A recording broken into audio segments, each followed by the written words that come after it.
अस्सलाम वालेकुम dear students. आज हम करेंगे स्कॉलरशिप का 2023-24 का पेपर और उसका है जी सेक्शन बी। कहते हैं solve any 12 of the following questions. A part है आपके पास। The speed of light in a vacuum is 299,792 kilometers per second. Write in words and expanded form.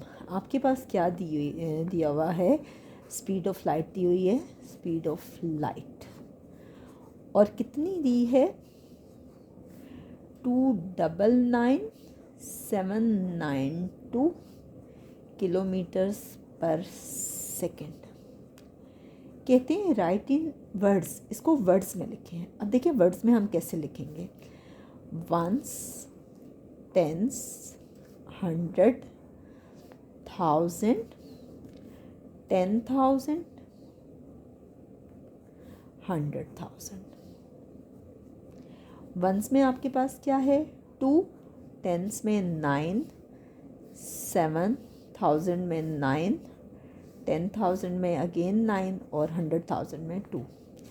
अब जब हम इसको वर्ड्स में लिखेंगे तो क्या होगा? हम सबसे पहले इसको वर्ड्स में लिख रहे हैं। वर्ड्स में लिखने के लिए आप इसको ऐसा नहीं करेंगे कि आप लिखेंगे 200,000। आप लिखेंगे 200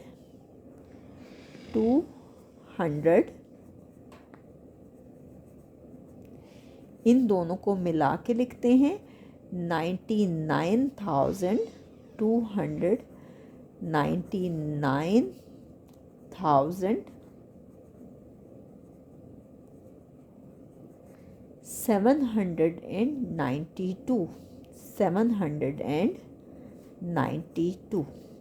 792। आप क्या करते हैं? इन दोनों को मिला के लिखते हैं और इन दोनों को भी मिला के लिखते हैं एंड 92 ये हमने लिख दिया जी वर्ड्स में। अब वो कह रहे हैं एंड एक्सपेंडेड फॉर्म, और इसकी एक्सपेंडेड फॉर्म भी आपने बनानी है। एक्सपेंडेड फॉर्म आपके पास कैसे होगी? एक्सपेंडेड फॉर्म के लिए आप अगेन टेबल बनाएंगे, ठीक है। Ones, tens, 100, 1000, 10,000, 100,000। क्या दिया गया है? 297,992, ठीक है। अब देखिए वंस प्लेस वाले डिजिट में किसी किस्म का कोई चेंज नहीं आता। 2 है तो आप इसको 2 ही लिखेंगे। टेंस प्लेस वाले में 1 ज़ीरो आता है, 100 प्लेस वाले में 2 ज़ीरो आते हैं, 1000 प्लेस वाले में 3 ज़ीरो आते हैं। ये डिजिट तो आपको हर सूरत लिखना ही होता है, ठीक है। 10,000 वाले में आपके पास 4 ज़ीरो आते हैं, 1 2 3 4, और 100,000 वाले में आपके पास आते हैं 5 ज़ीरो, 1 2 3 4 5। अब एक्सपेंडेड फॉर्म में कन्वर्ट करना है, आप इन सब के दरमियान में क्या करें? प्लस लगा दें। 1 2 3 4 5 plus 90,000 plus 9,000 plus 700 plus 90 plus 2। अब देखें 3 डिजिट्स के बाद आप क्या करते हैं? एक कॉमा लगाते हैं। इन तीनों में तो कोई चेंज नहीं आएगा। ये देखिए 1 2 3, यहाँ आप एक कॉमा लगा दें। 1 2 3 एक कॉमा लगा दें, 1 2 3 एक कॉमा लगा दें। तो यहाँ पे हमारा ए पार्ट कंप्लीट हो गया है। नेक्स्ट है जी आपके पास इसका बी पार्ट। सेकेंड पार्ट में कह रहे हैं identify the rule of pattern and also find the next 3 terms. आपको दिया गया है 180, 165, 150 एंड 135, और कह रहे हैं कि अगली 2 टर्म्स बताएं, और कहते हैं कि रूल भी बताएं, कौन सा रूल अप्लाई किया गया और अगली 2 टर्म्स कौन सी हैं। अब देखिए 180 है और 165 है। हमने 180 में से क्या ऐड किया या माइनस किया कि 165 आया? तो देखिए मैं आपको रफक में आपको साथ साथ सिखाती हूँ कि देखें 180 में से अगर हम 15 माइनस करें, 180 में से अगर हम 15 माइनस करें तो देखिए यहाँ से बोरो करें 10, 10 में से 5 माइनस करें, क्या आता है? 5। यहाँ रह गया 7, 7 में से 1 माइनस करें 6, और यहाँ कोई डिजिट नहीं है, 1 में से 0 माइनस करें 1। यानी क्या आता है? 180 में से 15 माइनस करें तो कितना आता है? 165। 165 में से 15 माइनस करें तो आता है 150। 150 में से फिर 15 माइनस करें तो 135 आता है। 135 में से फिर 15 माइनस करें तो आपके पास आता है 120, और 120 में से अगेन 15 माइनस करें तो ये आता है जी 105।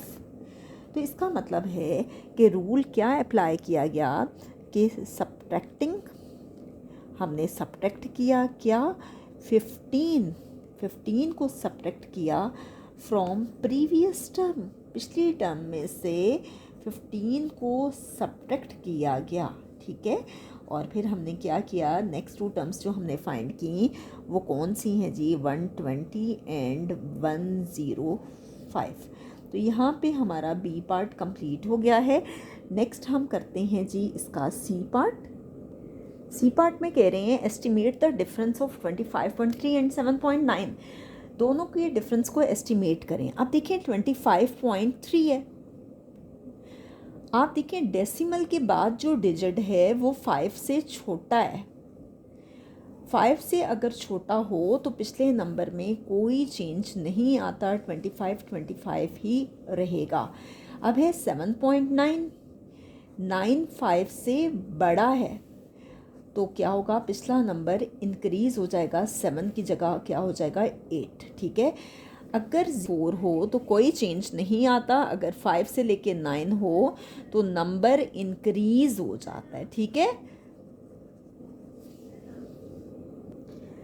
अगर 0 से 4 हो तो प्रीवियस नंबर में कोई चेंज नहीं आता, लेकिन अगर नंबर 5 हो, 6 हो, 7 हो, 8 हो या 9 हो तो पिछला नंबर इंक्रीज़ हो जाता है। जैसे ये देखिए 9 है तो पिछला नंबर बढ़ गया, ठीक है। तो ये 7 की जगह क्या हो गया 8। अब हम इन दोनों का डिफरेंस लेते हैं जो एस्टिमेशन से हमारी वैल्यू आई है। 25 में से 8 माइनस करना है, 5 में से 8 माइनस नहीं कर सकते, बोरो करेंगे, 15 बन गया और यहाँ रह गया 1। 15 में से 8 माइनस करें क्या आता है 7, 1 में से 0 माइनस करें क्या आता है 1, ठीक है।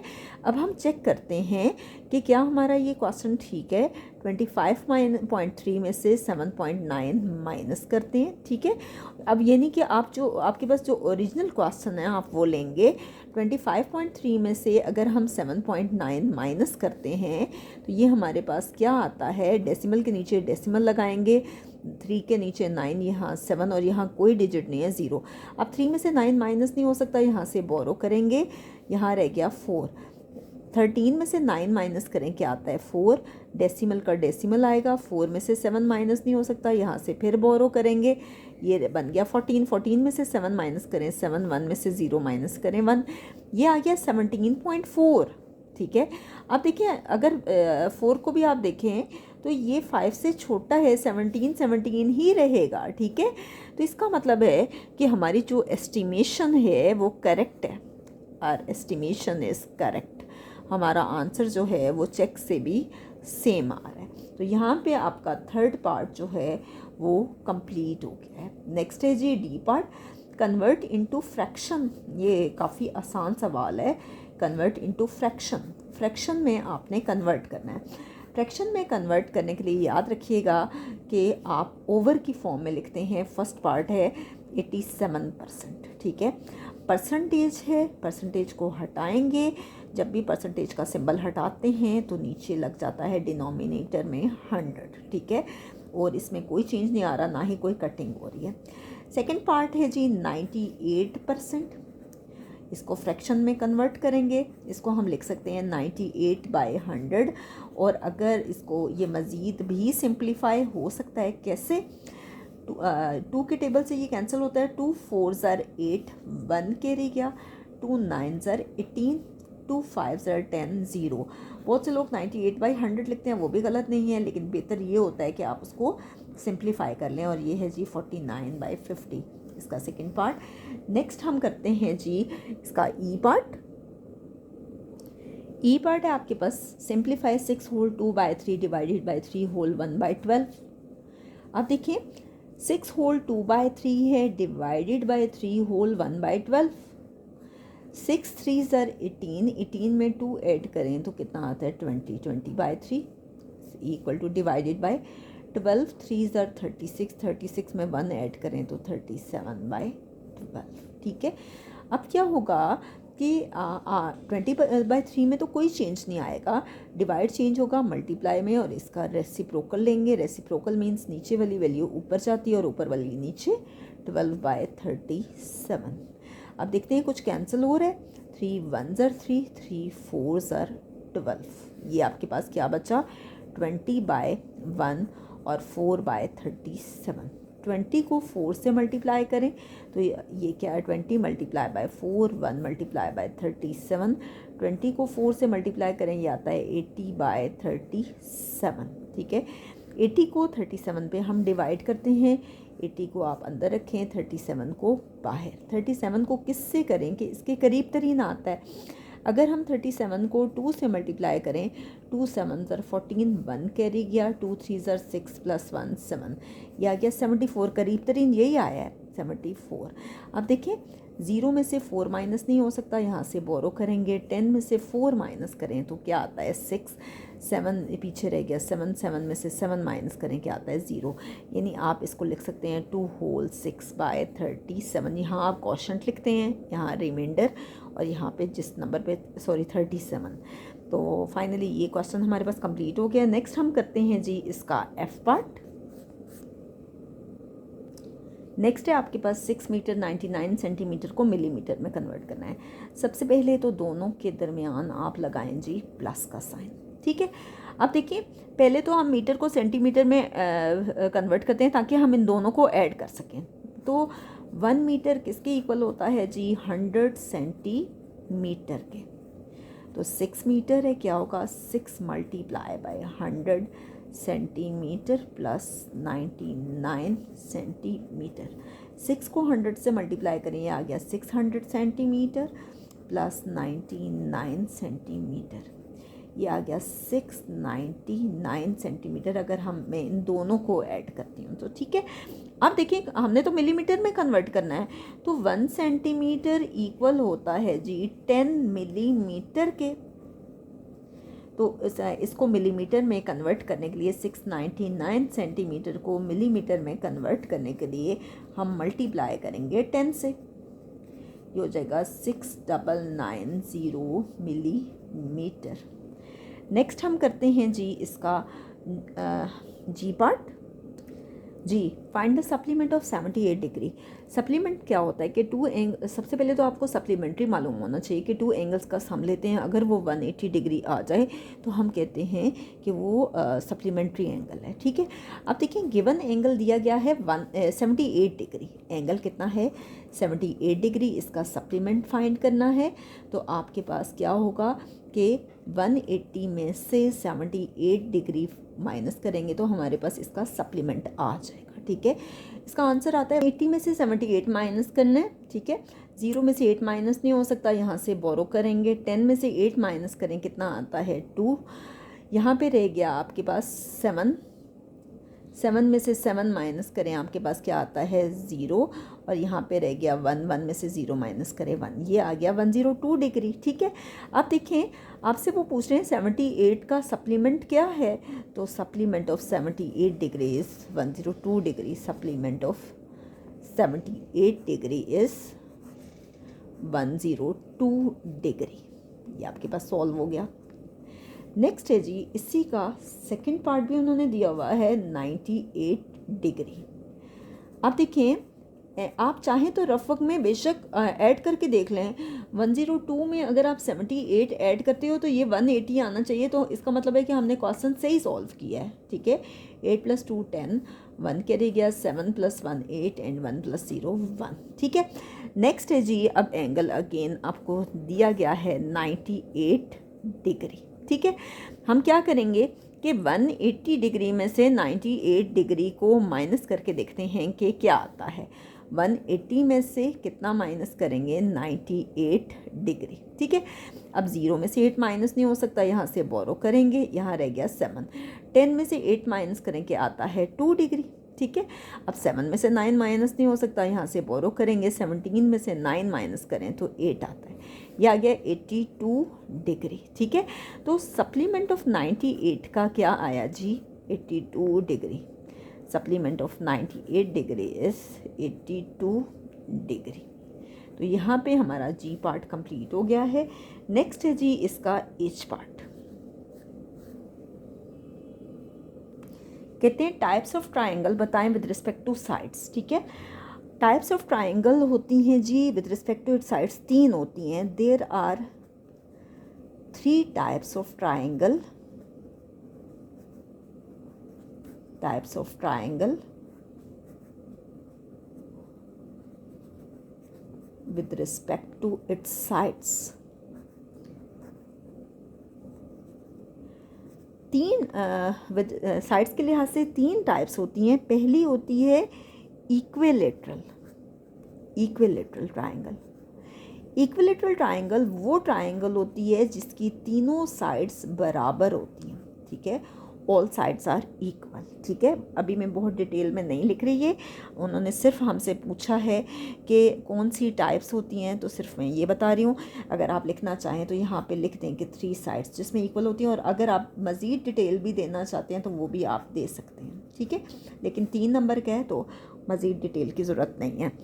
नेक्स्ट है जी सेकंड पार्ट, आपके पास क्या है, सेकंड टाइप होती है जी आइसोसेलेस। आइसोसेलेस ट्राइंगल वो ट्राइंगल होती है जिसकी 2 साइड्स बराबर होती हैं, 2 साइड्स इक्वल।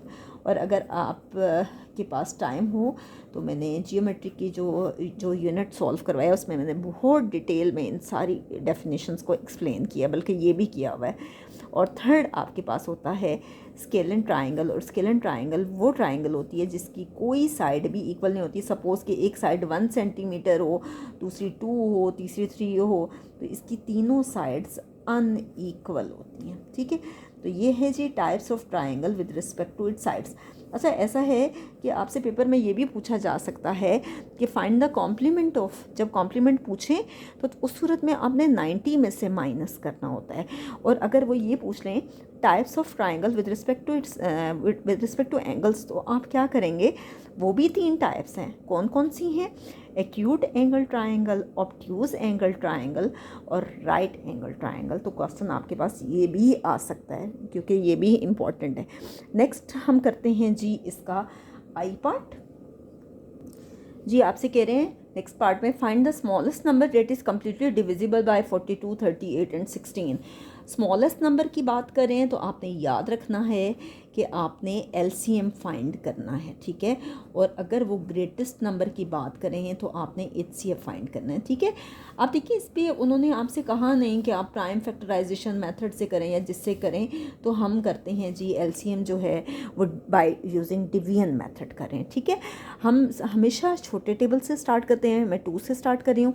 2 2 ज़र 4, 2 1 ज़र 2, 2 1 ज़र 2, 1 कैरी गया। ठीक है, 2 9 ज़र 18, 2 8 ज़र 16। फिर हम अगेन 2 के टेबल से करेंगे। ये 2 के टेबल पे नहीं जा रहा, 21 को 21 ही लिखेंगे, 19 को 19 ही। 2 4 ज़र 8 फिर करेंगे। फिर ये हो गया 2 को 21 में कोई चेंज नहीं आएगा, 19 में भी नहीं आएगा। 2 2 ज़र 4 फिर अगेन करेंगे। फिर क्या होगा, 2 1 ज़र 2, इन दोनों में कोई चेंज नहीं आएगा। फिर किससे करेंगे, 3 के टेबल से, 3 7 ज़र 21। ठीक है, फिर हम किस टेबल से करेंगे, 7 से, 7 1 ज़र 7। फिर हम किससे करेंगे, 19 से। ठीक है, तो ये हमारे पास जी ये सारे के सारे नंबर्स आ गए। यहाँ पे स्टार्ट पे लिखना चाहिए था कि to find the smallest number, to find the smallest number we find LCM। ठीक है, आप देखें ये जो सारे नंबर्स आए हैं इन सारों को आप मल्टीप्लाई करेंगे LCM। देखें 2 2 2 1 2 3 4, 4 टाइम्स 2 है, फिर आपके पास है 3, फिर 7 है और फिर 19 है। अब इन सारों को मैं मल्टीप्लाई करके दिखाती हूँ आपको। 2 2 ज़र 4, 4 2 ज़र 8, 8 को 2 से मल्टीप्लाई करें तो आपके पास आता है 16। फिर 16 को 3 से मल्टीप्लाई करना है, 48 आता है, लेकिन फिर भी हम करके देख लेते हैं। 3 6 ज़र 18, 3 1 ज़र 3 और 1 4, 48 आ रहा है। फिर 48 को 7 से मल्टीप्लाई करेंगे, 8 7 ज़र 56, 5 करेगा, 7 4 ज़ा 28, 28 में 5 ऐड करें तो ये आ गया 33, 336 आ गया। अब हम इसको मल्टीप्लाई करेंगे 19 से, ठीक है। 9 को 6 से मल्टीप्लाई करें 54, 5 कैरी गया, 9 3 ज़ा 27, 27 में 5 ऐड करें तो ये आपके पास आ गया 32, 3 कैरी गया, 9 3 ज़ा 27, 27 में 3 ऐड करें तो 30, फिर क्या होगा 1 6 ज़ा 6, 1 3 ज़ा 3, 1 3 ज़ा 3, इन दोनों को ऐड करेंगे 4, 6 + 2 आ गया 8, 3 + 0 3 और 6, 3 + 3 क्या आ गया 6, ये आ गया 6 3 8 4। नेक्स्ट है जी हमारे पास जे पार्ट। जे पार्ट में कह रहे हैं, कहते हैं how many months will be there in 3/4 year. 3/4 years में कितने मंथ्स होते हैं? तो देखिए 1 ईयर में आपके पास होते हैं जी 12 मंथ्स। 3/4 ईयर है, 3/4 को मल्टीप्लाई करेंगे 12 से तो क्या होगा 4 1 ज़ा 4, 4 3 ज़ा 12, क्या होगा 3 3 ज़ा 9 मंथ्स। इसका आंसर आ गया है जी 9 मंथ्स।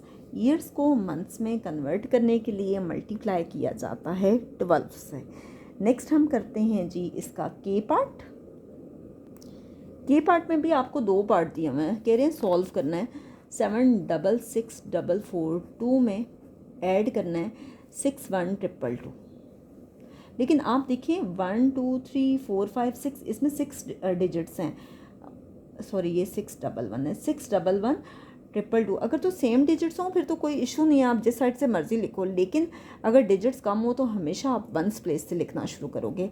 बहरहाल अभी भी मैं वंस प्लेस से लिख रही हूँ ताकि आपको प्रॉब्लम ना हो बाद में।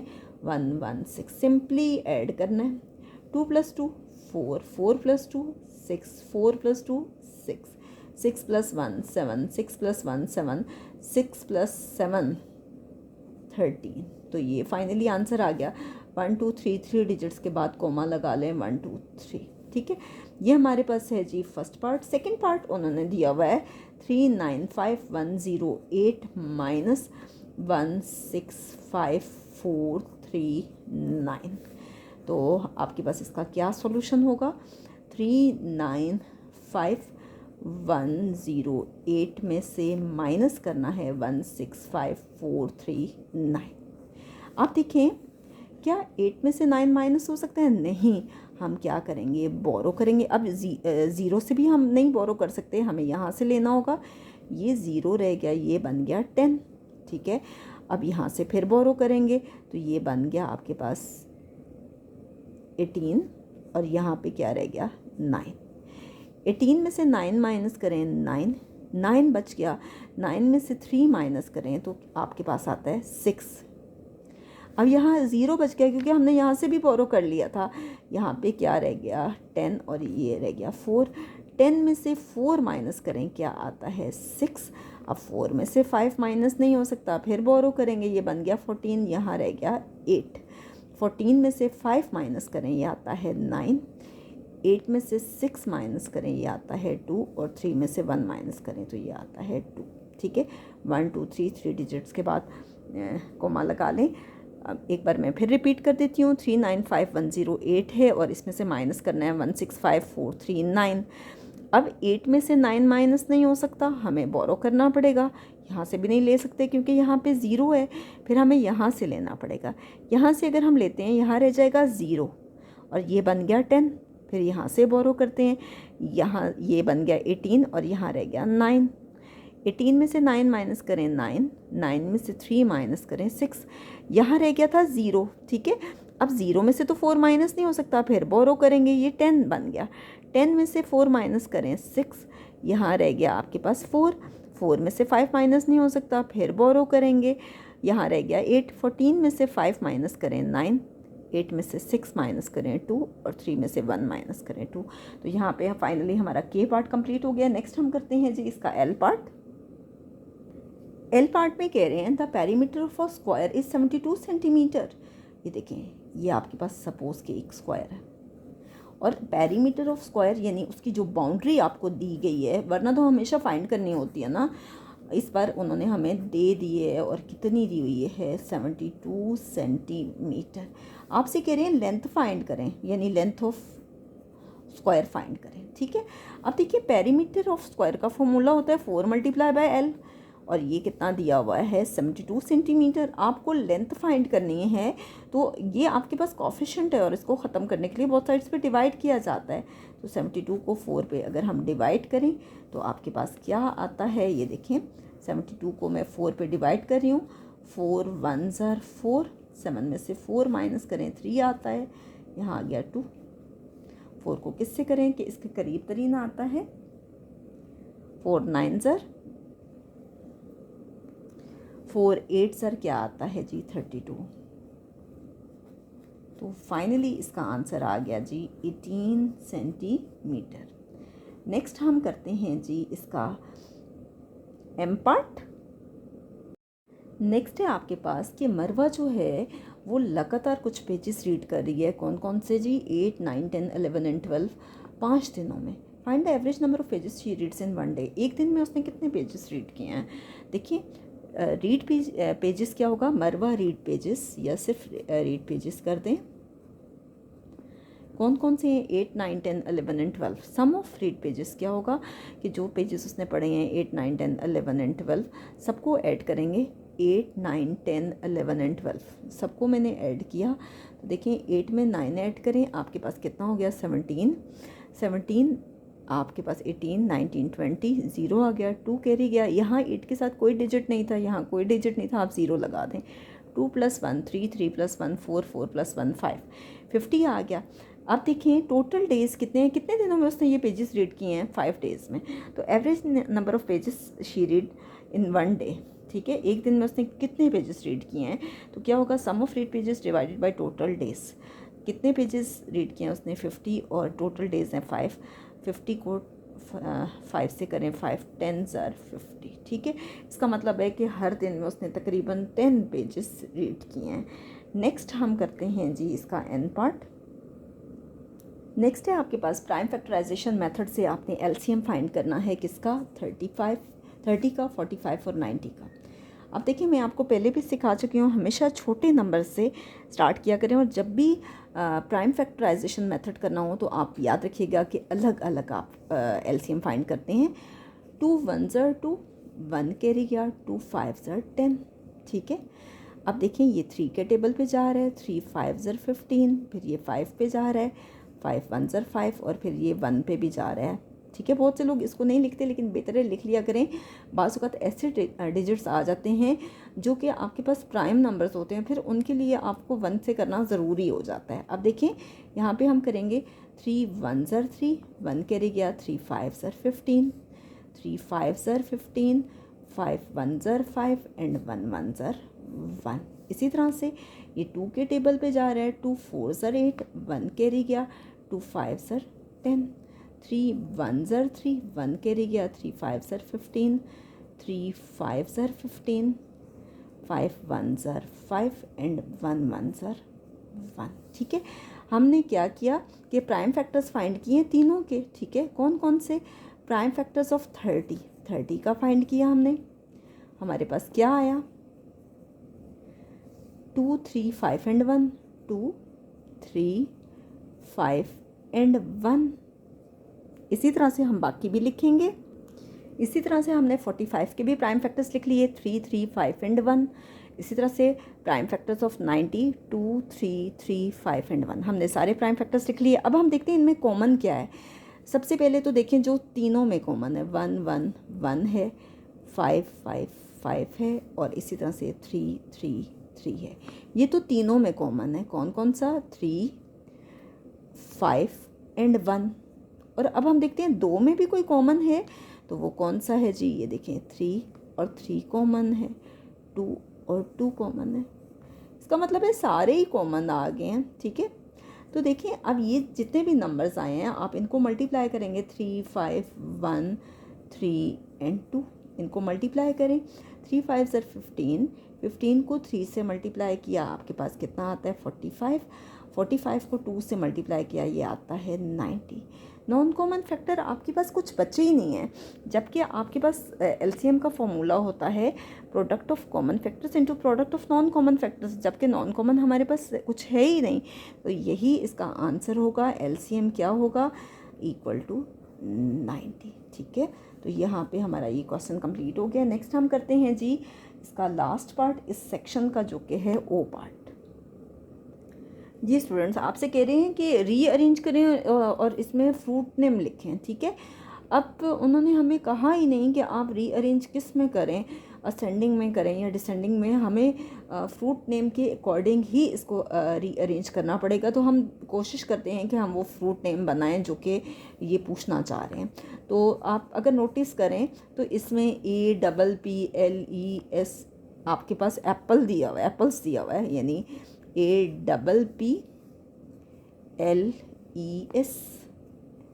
जो फ्रूट नेम आपको दिया गया है जी वो है जी एप्पल्स। ठीक है, और ए पे क्या दिया है 6.77, पी पे दिया हुआ है 6.60, फिर दिया गया है 6.57, फिर एल पे दिया गया है 6.33, ई पे दिया गया है 6.31 और एस पे दिया है 6.21।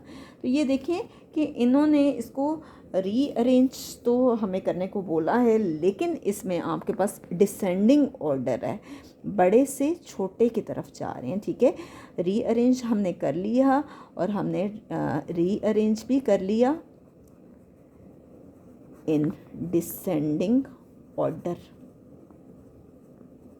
ठीक है, हमने डिसेंडिंग ऑर्डर में इसको रीअरेंज कर लिया और क्या बना 6.77, 6.60, 6.57, 6.33, 6.31 एंड 6.21। और जो फ्रूट नेम है वो हमारे पास क्या आया है जी, एप्पल्स। नेक्स्ट हम करते हैं जी इसका सेकंड पार्ट। अच्छा, ये क्वेश्चन ऐसा है कि जो फर्स्ट टाइम पेपर में आया है, जो उन्होंने ख़ुद से दिया है आप लोगों को चेक करने के लिए कि आपको असेंडिंग डिसेंडिंग का कॉन्सेप्ट है या नहीं, और आप ये है कि इससे इजीली फ्रूट जो है फ्रूट नेम बना सकते हैं। तो देखें एक ही क्वेश्चन में दो आंसर छुपे हुए हैं कि उसमें फ्रूट नेम भी है और आपके पास जो है और असेंडिंग डिसेंडिंग का कॉन्सेप्ट भी है। सेकेंड पार्ट में अगेन आपको कहा गया है कि इसको रीअरेंज करें और फ्रूट नेम लिखें। अब देखें, ये अगर आप नोटिस करें तो ये जो फ्रूट है ये आपके पास बन रहा है GRAPES, यानी ग्रेप्स बन रहा है, GRAPES ग्रेप्स बन रहा है। अब हम देखते हैं कि जी पे क्या लिखा है। तो जी पे है जी 9.05, आर पे है जी 9.09, ए पे है 9.45, पी पे है 9.5 और 9.5 को आप 9.50 भी लिख सकते हो। ठीक है, ई पे है जी 9.52 और एस पे है जी आपके पास 9.55। अब आप देखें, नोटिस करें तो ये असेंडिंग ऑर्डर में रीअरेंज हुआ है। ठीक है, असेंडिंग ऑर्डर ये बना है आपके पास, असेंडिंग ऑर्डर यानी छोटे से बड़ा। ये क्या आ गया 9.05, 9.09, 9.45, 9.50, 9.52 एंड 9.55। ठीक है, अब देखें फ्रूट नेम कौन सा आया है जी, फ्रूट नेम है जी ग्रेप्स। तो ये क्वेश्चन मुझे लगता है कि ये इंपॉर्टेंट हो सकता है ये रिपीट ना हो जाए।